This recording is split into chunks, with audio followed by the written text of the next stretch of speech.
চা শ্রমিকদের দীর্ঘদিনের দাবিকে মান্যতা দিয়ে ত্রিপুরা সরকারের শ্রম দপ্তর ১০৫ টাকা করে ২০৪ টাকা মজুরি বৃদ্ধি করায় শ্রমমন্ত্রী টিঙ্কু রায়কে সম্মাননা জ্ঞাপন করে টি গার্ডেন সেল চণ্ডীপুর মণ্ডল শতবর্ষ প্রাচীন চা বাগানগুলোতে কর্মরত বাগান শ্রমিকদের সম্মান, তাদের প্রাপ্তি এবং তাদের অর্জিত অধিকারের স্বীকৃতি দিয়েছে ভারতীয় জনতা পার্টির সরকার। সম্মাননা জ্ঞাপন পর্বে শ্রমমন্ত্রী টিঙ্কু রায় ছাড়া উপস্থিত ছিলেন ত্রিপুরা টি গার্ডেন সেলের কনভেনার চন্দ্রশেখর কুর্মী, চণ্ডীপুর মণ্ডলের সহসভাপতি মনোজ কৈরি, মণ্ডল সভাপতি পিন্টু ঘোষ এবং চণ্ডীপুর মণ্ডলের টি সেল কনভেনার দীপক মুন্ডা। অনুষ্ঠানের প্রথমে চা বাগিচার শ্রমিকদের ঐতিহ্যবাহী ঝুঁপি পড়িয়ে মন্ত্রীকে যথাযোগ্য সম্মান প্রদর্শন করেন টি গার্ডেন সেলের কর্মীরা।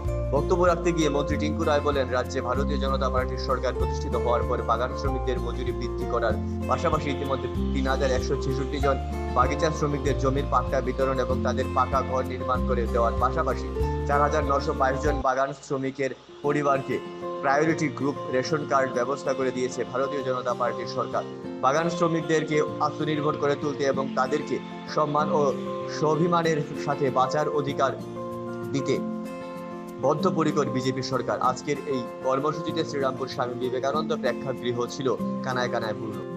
মাননীয় প্রধানমন্ত্রীর নেতৃত্বে কেন্দ্রে 2014 সালে সরকার প্রতিষ্ঠা হওয়ার পর থেকেই একটা স্লোগান দিয়ে আছে, সবকা সাথ সবকা বিকাশ। অর্থাৎ সমস্ত ধরনের মানুষ যারা আমরা বসবাস করি সকলের উন্নয়ন, সবার উন্নয়ন প্রধান লক্ষ্য হচ্ছে। আমরা আমাদের রাজ্যে যখন 2018 সালে পরিবর্তন হয়, এই রাজ্যে যখন সরকার আছে, মাননীয় মুখ্যমন্ত্রী বর্তমান মানিক শাহ নেতৃত্বে সরকার চলছে।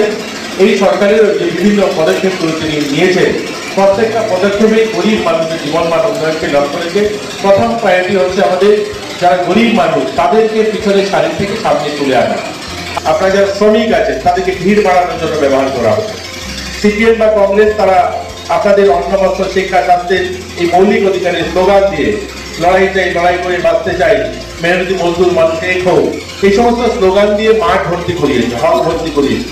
যখনই কোনো ধর্মনগর, কৈলাসহর, আগরতলাতে কোনো জনসভা হবে, লোক ভর্তি হচ্ছে, মাঠ ভর্তি করতে হবে, ভাষণ শোনালে লোক চাই, তখন এই চা বাগানগুলোতে ট্র্যাক্টর পাঠিয়ে, ট্রাক পাঠিয়ে, জিপ গাড়ি পাঠিয়ে বোঝাই করে সেখান থেকে মানুষ এনে তারা মাঠ ভর্তি করেছে।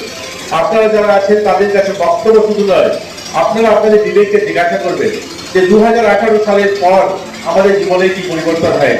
যারা আপনারা বাগানে কাজ করেন 2015 সালে, এখন 2025 সাল, 10 বছর আগে আপনাদের মজুরি ছিল 83 টাকা। আপনারা মজুরি কত পেতেন? 83 টাকা আপনারা পেতেন। এবং 2016 সালে কত মজুরি পেতেন? 2016 সালে 93 টাকা মজুরি পেতেন। মাত্র 10 টাকা বেড়েছে। 2016 সাল থেকে 10 টাকা বেড়েছে 2016 সালে, 15 থেকে 16 সালে।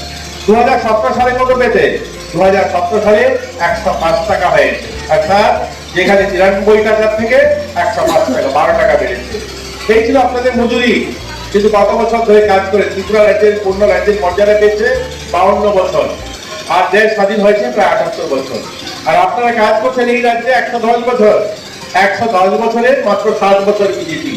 যে গভর্নমেন্টের প্রতিনিধি হয়ে আমি আপনার সামনে দাঁড়িয়ে কথা বলছি, আমাদের নেতৃত্ব 7 বছর, বাকি সময় অন্যরা ক্ষমতায় ছিল। অথচ আপনাদের মজুরি ছিল 105 টাকা 2018 সালে।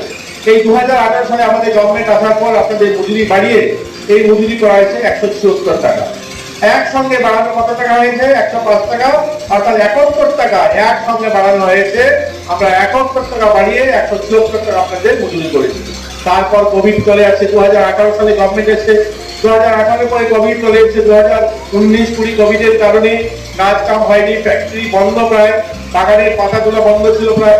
অতএব আমরা সেখানে খুব একটা কিছু করতে পারিনি। কিন্তু এবার আমরা পুনরায় আপনাদের মজুরি বৃদ্ধি করেছি।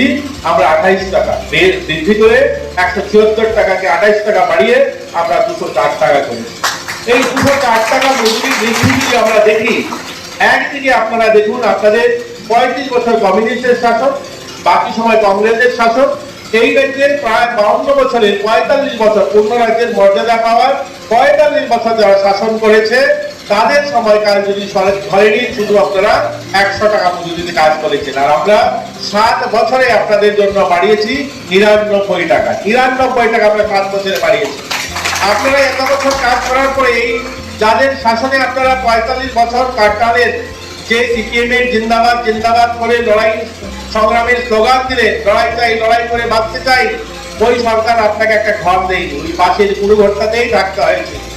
এই সরকার আসার আজকে 7 বছরের মাথায় বাগানের প্রত্যেকটা বাড়িতে আমি বলতে পারি আজ পাকা ঘর তৈরি হচ্ছে।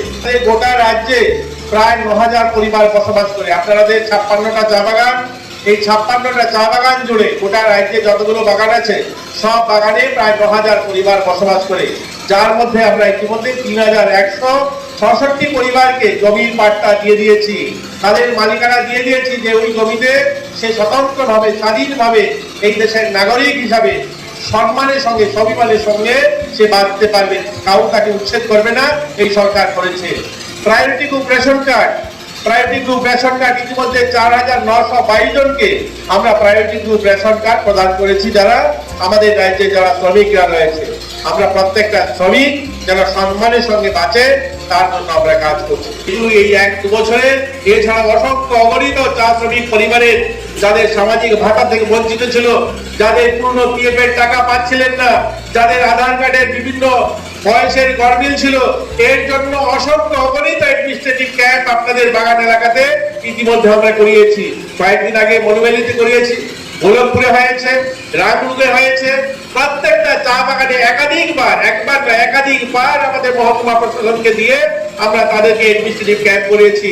আমরা একবারও ভাবিনি তারা চা বাগানের শ্রমিক আর আমরা এই এলাকার উন্নয়ন হবে, ওই এলাকার মানুষ গরিব থাকবে।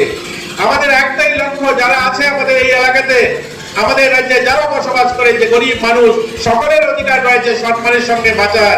প্রধানমন্ত্রীজি বলে আত্মনির্ভর সবাইকে করতে হবে। আত্মনির্ভর এর মানে এই নয় শুধু বিল্ডিং তৈরি করতে হবে, আত্মনির্ভর আত্মসম্মানের সঙ্গে বাঁচা, স্বাভিমানের সঙ্গে বাঁচা, এটাও আত্মনির্ভরতা। আমরা চাই আপনারা সম্মানের সঙ্গে বাঁচুন, মাথা উঁচু করে বাঁচুন।